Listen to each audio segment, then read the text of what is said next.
Merci beaucoup. Donc voilà, en effet, pour cette 15e saison, je vois que certains d'entre vous ont le badge avec une superbe formule. C'est toujours l'heure de l'apérops. Certains, ben voilà, je sais, nous suivent depuis très très longtemps au musée Rops. Et j'ai voulu un peu faire cette présentation d'une partie en fait de ce que l'équipe fait, c'est-à-dire monter des expositions temporaires au musée avec les contraintes qu'on a d'un petit musée, donc petit en taille mais grand en ambition. Et puis c'est l'idée aussi, c'était l'idée de remonter un peu dans nos archives pour pouvoir refaire un petit clin d'œil aussi à vous, les visiteurs, vous qui êtes venus depuis plus de 15 ans, visiter nos expositions. Donc, dans cette présentation, je vous en ai parlé, il y aura un petit sondage qui va reprendre 20 expositions que nous avons montées entre 2008 et 2024, donc ça fait quelques années. Je vais avoir l'occasion de vous parler aussi de certaines anecdotes et je vais essayer de dévoiler un petit peu ce qui se passe quand on monte une exposition temporaire au musée. Alors, il faut savoir, donc moi je suis ici au musée Rops d'abord comme assistante de Bernadette Bonnier, la conservatrice depuis donc 19 mai 1997, je suis entrée au musée. Et quand Bernadette est partie en 2006 pour devenir directrice de la Maison de la Culture qui est devenue le Delta, elle m'avait laissé une farde parce que c'est vrai que c'était une de mes craintes en reprenant ce travail, c'était de dire mais comment est-ce qu'on a les idées en fait pour des expos temporaires, comment on fait? Et donc elle m'avait dit écoute, je t'ai fait une petite synthèse, voici une farde dans laquelle tu as tous les projets que tu pourrais développer comme exposition temporaire.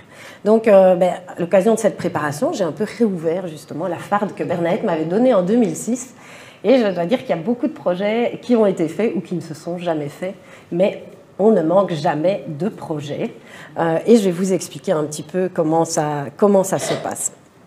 Donc, vous verrez aussi dans le PowerPoint, il y a des expositions malheureusement que je n'ai pas évoquées, mais qui ont eu un grand succès au musée. Je pense par exemple à l'exposition Grandville.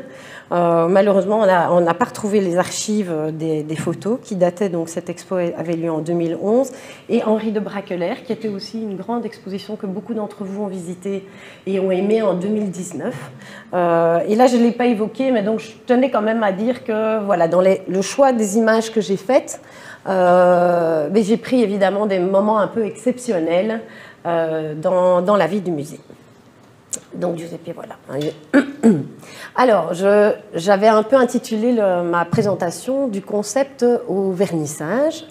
Et donc, je vous ai déjà mis quelques images, en fait, de la vie quotidienne, de l'importance aussi des équipes, de la motivation des équipes, et de toutes les équipes qui ont précédé celles qui sont aujourd'hui, nos prédécesseurs, les premiers conservateurs du musée Félicien Rops depuis les années 80, qui ont lancé une dynamique et qui ont souhaité évidemment que le musée devienne ce qu'il est, certainement avec des surprises, parce que le monde muséal a beaucoup évolué en 15 ans. Alors, je vais vous présenter comment en fait ça se prépare une exposition, donc avec une commission consultative. Je vous expliquerai la sélection des œuvres, le transport, les assurances, le montage d'une expo, donc c'est toujours le moment, on est en plein dedans là pour le moment, le catalogue et l'accueil des visiteurs. Donc tout ça fait voilà, un package.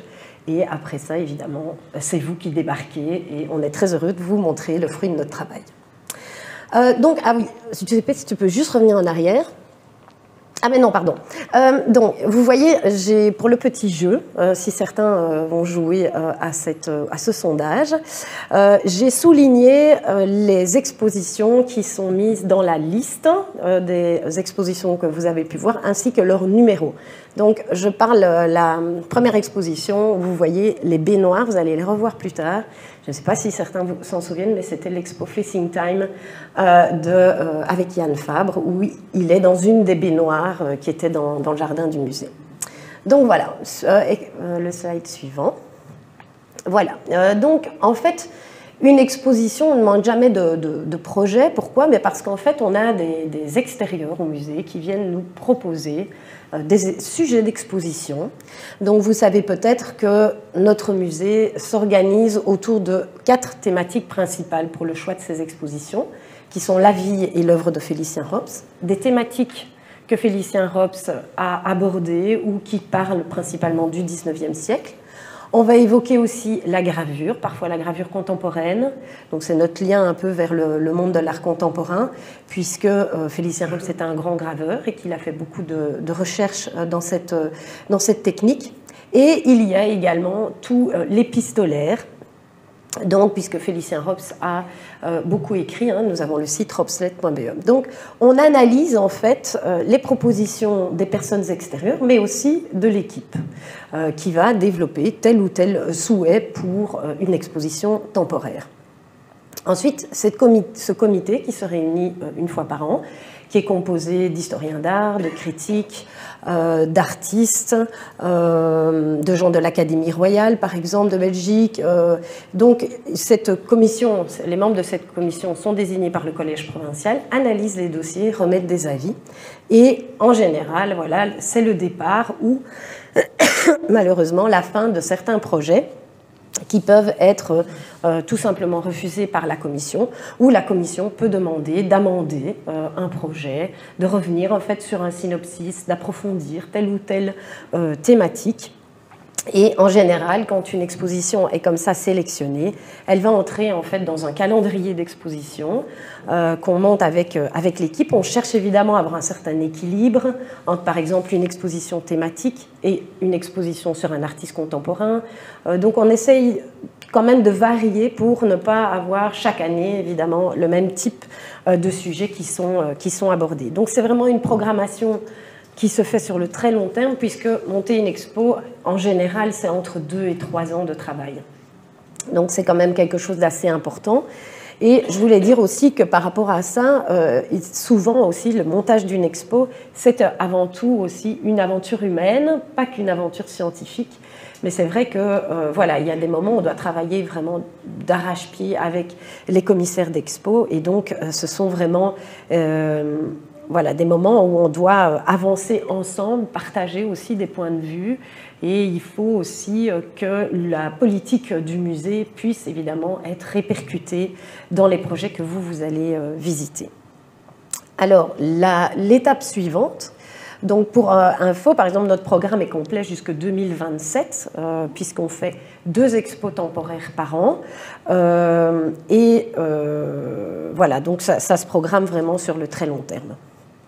Alors, quand on a sélectionné un projet, qu'on le met en place, donc on commence à sélectionner les œuvres et à organiser les emprunts d'œuvres. Alors, c'est la partie qui est quand même vraiment très riche pour l'équipe du musée, puisqu'on peut visiter les coulisses de certaines collections privées ou des fonds d'archives aussi, dans lesquels on doit aussi travailler pour découvrir des nouvelles œuvres ou découvrir des thématiques. Je vous ai mis quelques photos, notamment quand on a travaillé avec la famille de Georges Lebrun. Je ne sais pas si certains se souviennent de cette exposition, qui était un peintre verviétois. Et là, on avait vraiment affaire à ces petits-enfants, qui étaient 3 personnes qui voulaient vraiment valoriser l'œuvre de leur grand-père. Et c'était quelque chose aussi d'assez riche de rencontrer en fait des familles qui veulent collaborer avec des musées. Toutes les familles ou les personnes qui ont les droits sur les œuvres d'art ne sont pas dans cette démarche en fait de promouvoir l'œuvre de leurs aïeux. Alors, on est allé aussi au Palais du Roure, à Avignon, lorsqu'on a fait l'exposition Henri de Groux.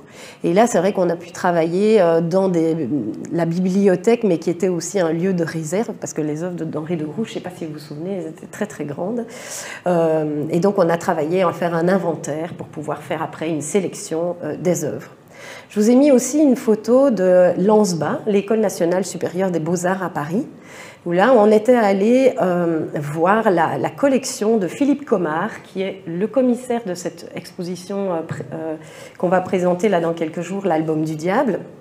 qui est vraiment un spécialiste du 19e siècle et qui était professeur de dessin en nature à Lansbach. Et donc, il nous a fait visiter la collection de Lansbach et son bureau. Donc, vous voyez un peu, il y avait des plâtres, il y avait des squelettes d'animaux, etc., qui servaient évidemment aux étudiants pour pouvoir dessiner sur motif. Ensuite, un grand plaisir, c'est aussi toujours d'aller à la rencontre des artistes contemporains et de vraiment mettre... j'allais dire, c'est pas ses mains dans le cambouis, ses yeux dans le cambouis. Donc, par exemple, chez Danny Danino, certains s'en souviennent peut-être aussi, qui était un graveur qui faisait des gravures sur des très grands formats et qui avait vraiment accroché au musée Rops du plafond au sol. Et donc voilà, c'est toujours une occasion aussi de faire des films, etc., pour vous montrer à vous aussi les coulisses d'une exposition. Alors, nous avons aussi une partie qui est plus administrative et qui concerne les demandes de prêt, les conventions de prêt que nous envoyons à des collectionneurs, mais que nous recevons aussi des collections que nous sollicitons. Donc, une fois qu'on a fait, on a décidé un peu de l'histoire de l'expo, parce qu'il nous tient à cœur évidemment toujours de raconter une histoire, la vie de quelqu'un, ou une thématique, comment cette thématique est abordée, etc. Une fois qu'on a décidé de l'histoire de l'exposition, qu'on a trouvé les œuvres, qu'on les a sélectionnées, eh bien, on va s'adresser aux collectionneurs privés ou aux institutions. Alors, la démarche est un peu différente entre un collectionneur privé qui souvent est très heureux de prêter une œuvre qui est chez lui, dans son domicile. Et donc, il y a vraiment cette idée de sortir des œuvres qui sont dans un environnement particulier et de pouvoir le faire venir dans la sphère publique. Donc, c'est dans ces moments-là aussi qu'on est très heureux de pouvoir vous faire découvrir des choses qui sont inédites, qui n'ont jamais été reproduites. Et pour nous, évidemment, c'est toujours aussi un peu le bonus de pouvoir après les présenter dans le catalogue. Et donc voilà, on a des conventions de prêt qui ont été rédigées avec l'aide de juristes et qui concernent principalement les données physiques d'une œuvre, sa taille, sa dimension, si c'est une sculpture, son poids. On a aussi tout ce qui concerne le mode de transport. Est-ce que le collectionneur accepte que l'équipe du musée vienne la chercher ou est-ce qu'il exige qu'une société privée fasse le transport? Il y a évidemment la question de l'assurance qui est aussi très importante puisque chaque œuvre est assurée. Alors on a des contrats d'assurance qui s'appellent donc qui couvrent vraiment tous les risques liés à l'importation d'une pièce et qui est de clou à clou. Donc ça veut vraiment bien dire ce que ça veut dire. Et la valeur est valeur agréée, c'est-à-dire que la valeur doit être concertée entre un expert de l'artiste et le collectionneur pour ne pas qu'on ait aussi des primes d'assurance trop élevées. Et voilà, évidemment, la valeur d'assurance influe aussi sur la valeur de revente. Donc il faut aussi, de notre côté, qu'on soit vigilant par rapport à ces questions d'assurance. Il y a des questions aussi plutôt d'ordre plus merchandising. Donc est-ce que, par exemple, le collectionneur accepte que son œuvre soit reproduite en carte postale ou fasse l'objet d'un produit à la boutique? Voilà, donc c'est toutes des questions et aussi, évidemment, la question de l'anonymat. Est-ce que le collectionneur accepte que son nom soit mis à côté de son objet ou bien, au contraire, il préfère garder l'anonymat et il sera alors en collection privée? Et puis, il y a les grandes institutions à qui nous demandons des prêts. Donc, j'ai mis là un accord de prêt, par exemple, pour l'exposition Dudley au musée d'Orsay. Et donc, dans ce cadre-là, eux ont leur propre commission de prêt. Donc, on doit envoyer les demandes une année à l'avance. Donc ça fait tout un tour puisque chaque œuvre doit être vérifiée et validée par vraiment un restaurateur qui dit oui, l'œuvre peut voyager ou au contraire, l'œuvre ne peut pas voyager ou elle peut voyager à condition d'être restaurée. Dans ce cadre-là, le musée analyse financièrement si cette restauration voilà, est cohérente par rapport à la demande de prêt. Est-ce que vraiment ça va ajouter quelque chose d'avoir cette pièce dans l'expo? Est-ce qu'on peut s'en passer? Est-ce qu'on peut la remplacer par une autre? Donc il y a tout un travail un peu de puzzle au moment où on a en fait l'accord des institutions et des collectionneurs privés. Alors en gros, par exemple, comme le musée d'Orsay, bon, ben, ils vont nous envoyer une convention de prêt où eux fixent en fait les conditions de l'octroi du prêt. Donc on a des contraintes au niveau, par exemple, de la conservation, au niveau de la restauration, je vous en ai parlé, et la conservation, en général, c'est la gestion de la température et de l'humidité dans les salles. Donc vous avez peut-être remarqué ces petits appareils qui traînent là qui sont accrochés là dans les salles d'expo. Eh bien, ça vérifie en fait l'humidité et la température. Et donc on doit avoir des normes plus ou moins stables en humidité et température. On peut avoir, par exemple, c'était le cas dans Vice et Vertu, pour une œuvre de Ensor, qui n'avait pas de cadre. Et donc là, le musée nous avait demandé d'appliquer une protection en plexi devant l'œuvre. Donc ce que l'on fait. Ou il y a souvent aussi des demandes de mise à distance. Donc ça, c'est quand vous voyez les petits poteaux devant les œuvres. Donc là, ce sont les institutions qui exigent également de mettre ce type de protection pour ne pas qu'on s'approche trop des œuvres. Alors, dia suivante, quand nous avons plus ou moins la confirmation de chacun, qu'on a le plan des salles, on s'organise avec un tableau Excel dans lequel, vous voyez, il y a plusieurs colonnes qui concernent les prêteurs, à quel moment la demande d'envoi a été faite par le musée. On a la petite image qui nous permet aussi à chaque fois de bien savoir quelle œuvre on demande. Et vous avez évidemment l'artiste, le titre de son œuvre, la technique, la date, voilà, toutes les données vraiment physiques du tableau pour qu'on puisse s'organiser, nous, pour les transports. Donc ça, c'est vraiment encore un passage qui est assez prenant aussi dans l'organisation de l'expo. Et en fonction des réponses positives ou négatives, on doit aussi envoyer les demandes de prêt pour des images, puisque les œuvres sont reproduites dans des catalogues.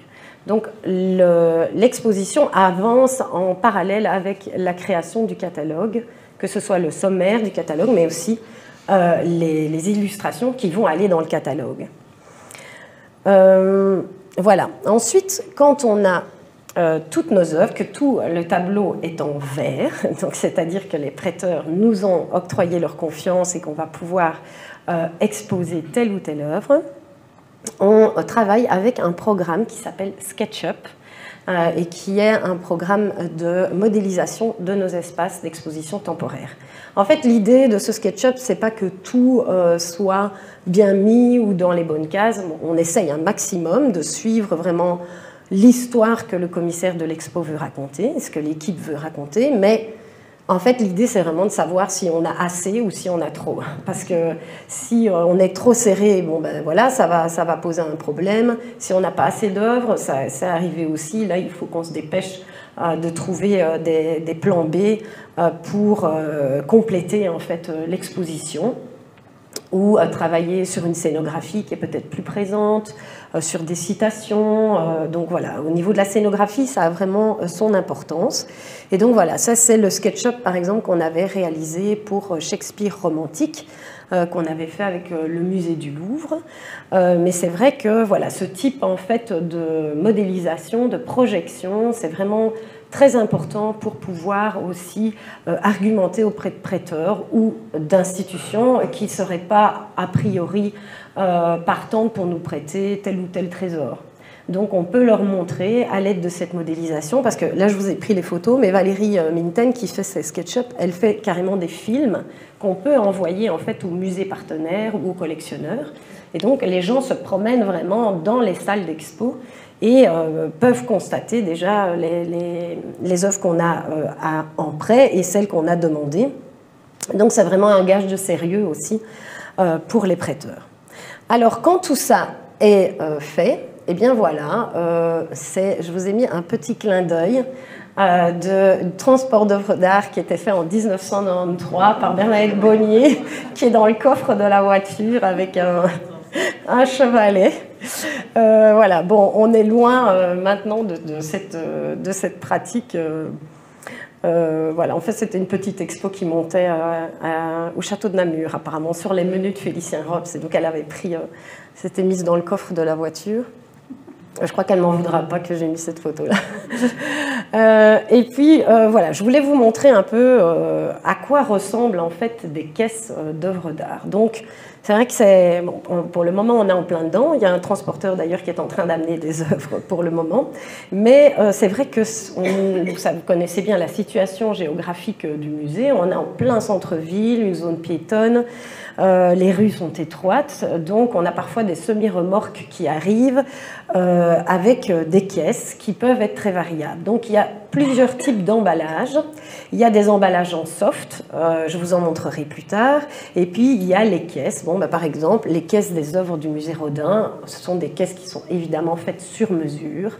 Là, on avait fait venir, je pense, une vingtaine de plâtres de Rodin. Donc c'était une exposition techniquement assez compliquée, puisque nous, étant un musée d'œuvres graphiques, on a très peu l'habitude de monter des expositions de sculptures. Donc c'était une source de stress assez importante pour l'équipe. Et puis vous avez, vous voyez, des grandes caisses plutôt en bois qui sont capitonnées. Je vous en montrerai, vous verrez l'intérieur plus tard. Et puis vous avez, ça c'est le nec plus ultra du transport de l'œuvre d'art, c'est la caisse Turtle, qui sont des caisses, la dernière là que je vous ai mise, ce sont des caisses qu'on loue en fait à ces sociétés privées. Et vous voyez, il y a tout un système de réglage. Et en fait, ces caisses sont vraiment climatisées et elles limitent les micro-vibrations de l'œuvre pendant le transport. Donc, le transporteur en fait peut déplacer les coins, vous voyez, et monter, descendre en fonction de la taille de l'œuvre, ce qui fait qu'on ne doit jamais non plus entreposer ce type de caisse, puisque le transporteur vient, dépose les œuvres et repart avec les caisses qui pèsent 1 tonne. C'est vraiment très très compliqué. Et voilà, le souci aussi avec, par exemple, les pavés dans la rue Fumal, c'est que quand le camion ne sait pas entrer dans la rue parce qu'il est trop gros, il faut aussi, avec un chariot, transporter les œuvres, et ça crée aussi des micro-vibrations, ce qui est très dangereux pour les pastels, notamment pour les œuvres sur papier. Donc on a des contraintes quand même très importantes. Par exemple, le musée Rodin fait partie de la Réunion des musées de France, et ils ont un inspecteur qui passe voir si le musée est aux normes.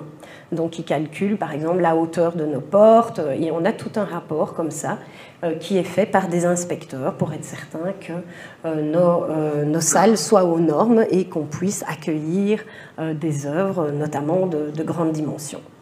Alors justement, voilà, ça c'est un petit événement qui nous est arrivé lors de l'exposition des femmes artistes en 2016. Donc vous voyez la taille du camion, déjà il est rentré tout juste dans la rue Fumal. Donc vous voyez un peu l'intérieur du camion, on pourrait manger dedans. Hein. Il y a du parquet, vous voyez les lumières, c'est vraiment le nec plus ultra du transport de l'œuvre d'art. Voilà, qui sortent donc la caisse qui était la caisse d'une tapisserie qui avait été faite par la peintresse Hélène Duménil avec son époux Isidore de Ruder.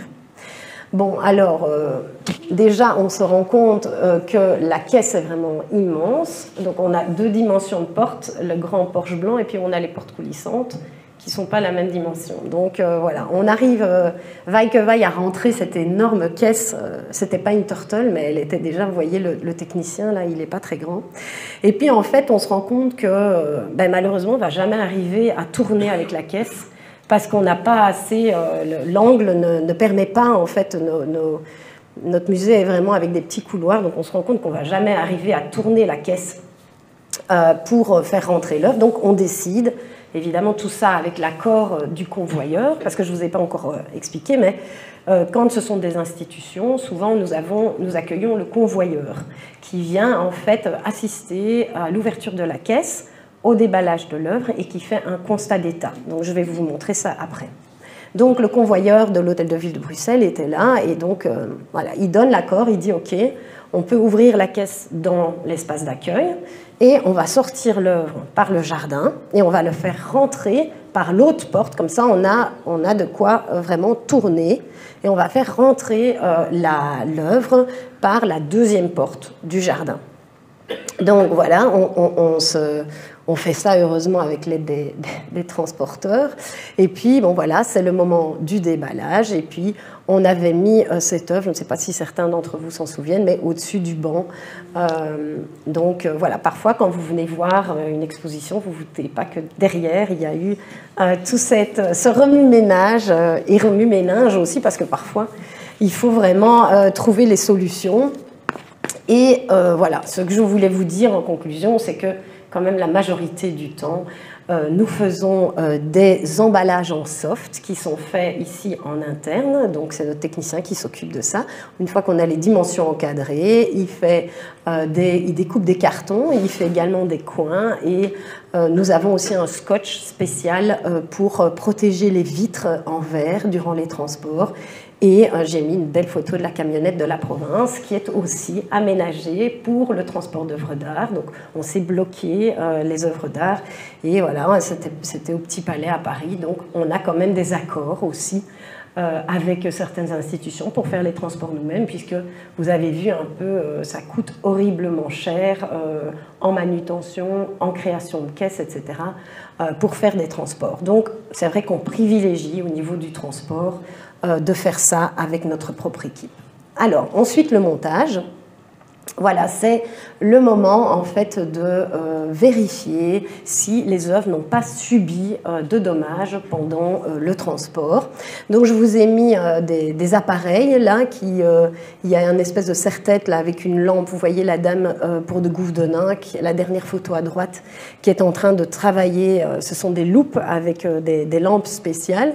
On a également un luxmètre, je vous montrerai plus tard, pour calculer si les œuvres ne sont pas trop éclairées. Et puis, je vous ai mis aussi donc, un exemple de constat d'état. Et on travaille beaucoup aussi avec des fantômes. Donc, une fois qu'on a le SketchUp, comme toutes les œuvres n'arrivent pas au même moment, mais qu'on doit avancer quand même dans l'accrochage, on travaille avec des fantômes, donc on fait du papier craft et on l'accroche au mur pour avoir une idée en fait de la place que va prendre l'œuvre en cours de montage. Vous voyez aussi que pour de Gouffedenain, on a mis à côté de cette œuvre ici,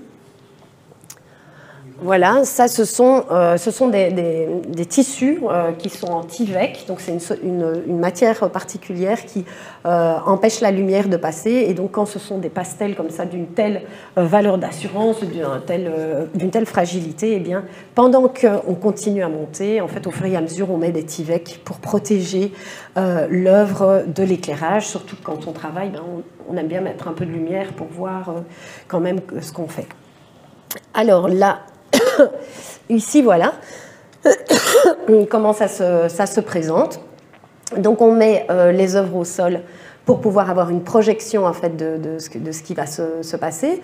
Je vous disais, on met des fantômes, donc les papiers craft, avec chaque fois une photocopie de l'image de l'œuvre, voilà, qu'on a tirée du catalogue. Et puis, on fore, on accroche, on vérifie que toujours tout est bien de niveau. Alors ici aussi, ce qui est intéressant quand on met les œuvres au sol, c'est que parfois les commissaires d'expo ne sont pas là pendant le montage, parce que ça prend parfois 15 jours, on est en cours de montage. Et donc ben, souvent, on fait ces photos et on envoie, parce qu'il y a beaucoup de changements par rapport à ce qu'on a prévu dans le SketchUp, et quand on est dans la réalité, ce qui se passe, il y a parfois des sections entières qui montent à l'étage qui étaient prévues au rez-de-chaussée. Donc on demande toujours évidemment la validation du scientifique qui a suivi l'exposition.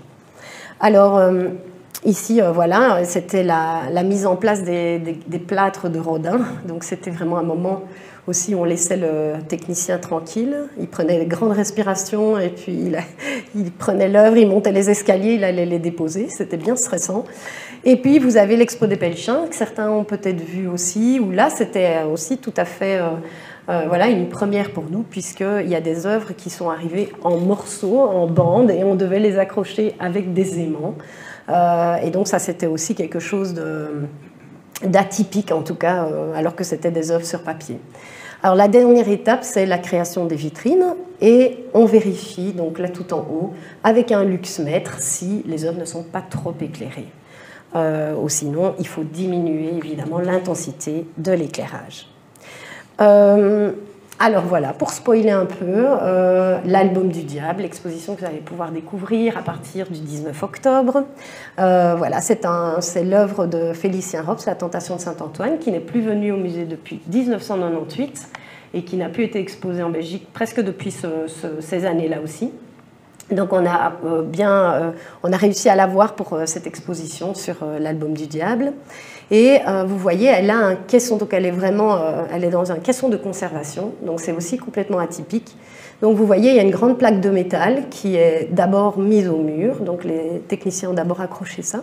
Ensuite, on a pris précautionneusement l'œuvre, on l'a appliquée sur ce gros morceau de métal qui s'est fixé, en fait, l'œuvre s'est fixée dessus. Et l'avantage, c'est qu'en fait, vous voyez, on peut prendre l'hygrométrie directement dans le cadre. Donc on branche un petit appareil, un détecteur, qui nous donne alors la température et l'humidité de l'œuvre qui est dans son caisson de sécurité. Donc là, on envoie les données régulièrement à la Bibliothèque royale qui nous a prêté l'œuvre pour montrer que tout se passe bien. Donc voilà, vous pourrez la voir à partir du 19 octobre. Alors j'ai mis ici des photos, bon, pas toujours de bonne qualité malheureusement, de certaines expos qu'on avait faites, en me disant peut-être que certains d'entre vous s'en souviennent. Pour l'expo en nature sur la Société libre des beaux-arts, par exemple, on avait mis de l'herbe synthétique au rez-de-chaussée, je ne sais pas si vous vous souvenez, pour évoquer la nature, parce que c'était voilà, les parties de chasse de Félicien Rops. On avait également, pour l'exposition La guerre vue par Georges Gross, on avait aussi réalisé des pochoirs sur les murs pour montrer la noirceur en fait, de la guerre qui avançait. Une très belle exposition aussi qu'on avait fait sur Georges Lebrun, où on avait intégré dans l'espace un siège pour se reposer, et on avait profité pour mettre des textes de salle. Et puis j'ai mis quelques photos aussi de Pulsion, l'exposition sur l'hystérie. On avait fait une grande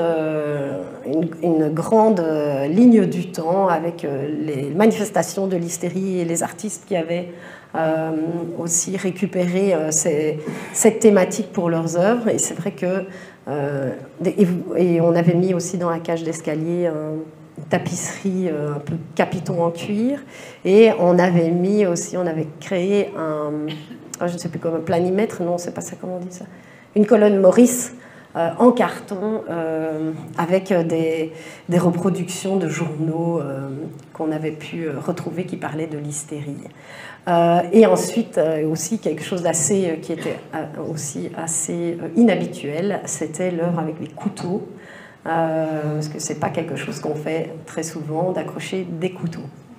Donc voilà, ça c'était un petit peu pour vous montrer la scénographie, parce que la scénographie donne aussi une impression différente et permet en fait pendant les expositions temporaires d'avoir chaque fois une autre atmosphère. Comme on a des salles pas très grandes, en fait on n'a pas énormément de choix non plus, comparé à d'autres. Enfin, ceux qui iront voir l'exposition à Anvers sur Ensort verront que par contre ils peuvent vraiment voilà, donner libre cours à leur imagination. Nous, on a 200 mètres carrés par niveau, c'est vraiment pas beaucoup. Alors souvent, on essaye aussi que l'exposition déborde des murs du musée, et on utilise alors le jardin. Donc je vous ai remis une installation qu'on avait faite en 2008, je ne sais pas si certains d'entre vous s'en souviennent, pour l'exposition Arbre, qui était une exposition qu'on avait faite aussi avec la Maison de la Culture, le Delta. Donc ça, c'est aussi quelque chose qu'on a commencé à partir de 2008. Évidemment, les très belles baignoires de Yann Fabre dans le jardin. Danny Danino, qui avait fait des créations graphiques et spéciales sur vinyle pour l'exposition qu'on avait mis sur les fenêtres. Et puis on avait été audacieux quand même pour Fleur Lascive, là, avec cette paire de fesses, je ne sais pas si vous vous souvenez, dans le jardin, qui a été une création de Thierry Boutemi. Et notre façade, qui avait été décorée aussi par Thierry Boutemi, on avait mis des nus et lui avait ajouté des petites fleurs, ce qui nous avait quand même valu de devoir nous justifier auprès de certaines personnes qui trouvaient que c'était un peu trop osé. Nous sommes, voilà. Donc, mais bon, on avait été bien défendus politiquement pour notre courage, voilà.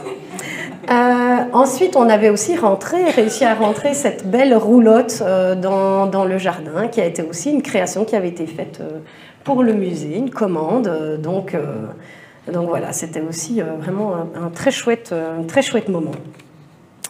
Alors, voilà, on a aussi, donc je vous parlais de l'idée aussi de, parfois, comme on est un peu à l'étroit au sein du musée, on essaye de pousser les murs.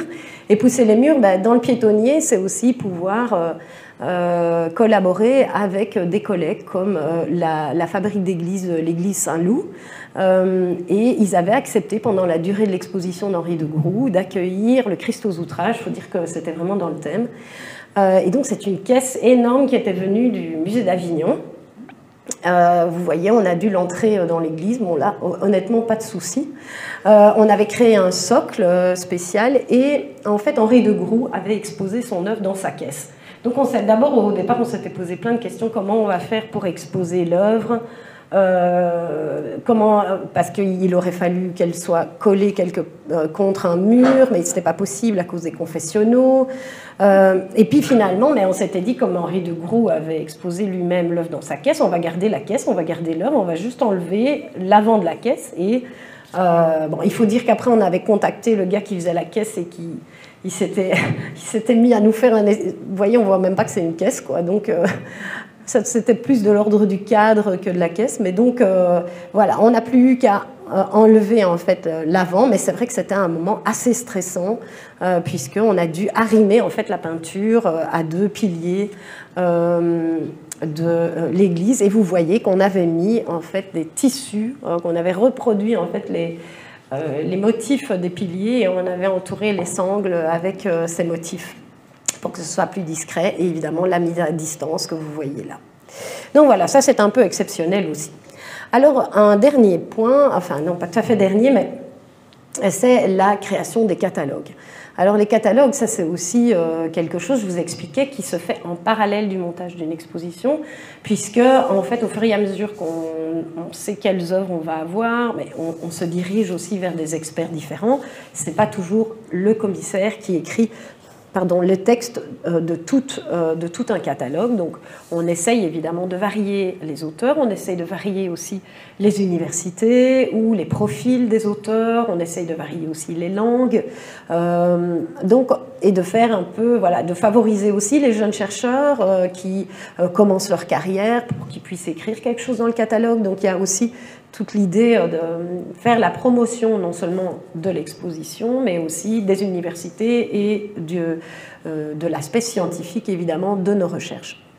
Alors, je vous ai mis ici le photographe qui avait été mandaté par Yann Fabre pour photographier ses œuvres. Donc, majoritairement, enfin, ça se passe quasiment jamais comme ça. C'était la seule fois où on avait travaillé in situ, mais en général, voilà, c'est un gros travail quand même de commander les images, soit qui sont dans des collections privées, donc on doit envoyer un photographe, soit les institutions qui réclament aussi voilà, des frais de photographie. Et puis, il y a tout le travail sur la maquette. Ça, je vous avais mis aussi, puisque le photographe était venu présenter à Fabre l'idée de l'organisation en fait, des images. Donc, c'est ce qu'on fait habituellement aussi avec le graphiste. Donc, en général, on travaille avec un éditeur belge, italien, français, ça dépend. Donc on fait des appels d'offres, on voit un peu ce que les gens nous proposent en termes de qualité, d'originalité, du graphisme, etc. Et puis on doit composer, en fait, chaque auteur va remettre ses souhaits pour des images et on dispatche comme ça les images à travers le catalogue pour essayer que toutes les œuvres de l'exposition soient dans le catalogue. Donc il faut savoir que l'exposition, un jour elle se termine, le catalogue par contre il continue à se vendre. Donc pour le musée, c'est vraiment au niveau de son image, c'est quelque chose qu'on doit vraiment travailler et sur lequel on met beaucoup d'énergie parce que nos catalogues peuvent se retrouver dans les grandes boutiques de musées, comme le musée d'Orsay, les musées ou les librairies aussi bruxelloises. Donc c'est vraiment quelque chose sur lequel on travaille avec beaucoup d'attention. Et puis quand tout ça est fait, eh bien, c'est vous qui venez. Notre travail, sans le travail de nos collègues d'accueil, évidemment, ne vaudrait pas grand-chose, puisque c'est eux qui vont vous recevoir, qui vont faire la promotion aussi de l'exposition, ainsi que le service de médiation.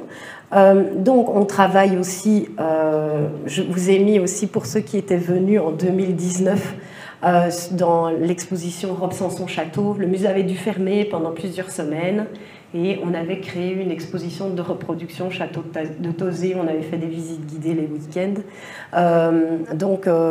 Voilà, j'ai mis un petit peu la vie du musée par rapport à des expositions temporaires, puisque on a de toute façon, nous, la chance d'avoir une belle collection aussi permanente. Et donc, quand les espaces d'exposition temporaire sont fermés, le public continue à venir visiter les salles du musée Robes, la collection du musée Robes. Donc, c'est la grosse différence par rapport à un centre culturel, par exemple, où on a tout un travail de gestion de la collection qui est très importante à côté, justement, de ce travail d'exposition temporaire. Il y a tout le travail de médiation aussi. On fait des audio-guides, on écrit des textes de salle. Donc ça aussi, c'est quelque chose qui prend énormément d'énergie et de temps. Et puis, on essaye aussi parfois de faire des événements un peu plus particuliers dans le cadre d'une exposition temporaire, comme l'escape room qu'on a pu vous présenter pendant l'exposition sur les ateliers d'artistes. Et aujourd'hui, enfin, ce sera le 21 octobre, on a Nota Bene, qui est un influenceur qui a 2,4 millions d'abonnés, donc il y a une grande popularité, et qui s'intéresse à Félicien Robes, et qui va venir filmer, faire une séquence en fait au musée Robes. On essaye évidemment, à travers ce genre d'événements et de manifestations, de toucher un plus large public. Donc, pour ceux qui ont joué un peu au WooClap, donc la première question, c'était un peu de savoir qui avait vu quelles expositions. Hein, ça m'intéresse de voir qui se souvient de quelle exposition. Et puis, il y a, voilà, je vous ai remis un peu le graphisme de toutes les expos qu'on a faites et dont j'ai parlé, là, maintenant. Mais je vois qu'il m'en manque parce que je suis restée à 17 et en fait, j'étais à 20. Enfin, bref. Voilà. Et donc, si je vous propose dans la deuxième question, pour ceux qui ont le WooClap, de voter, en fait, pour l'exposition que vous avez préférée. Voilà. C'est un petit jeu comme ça.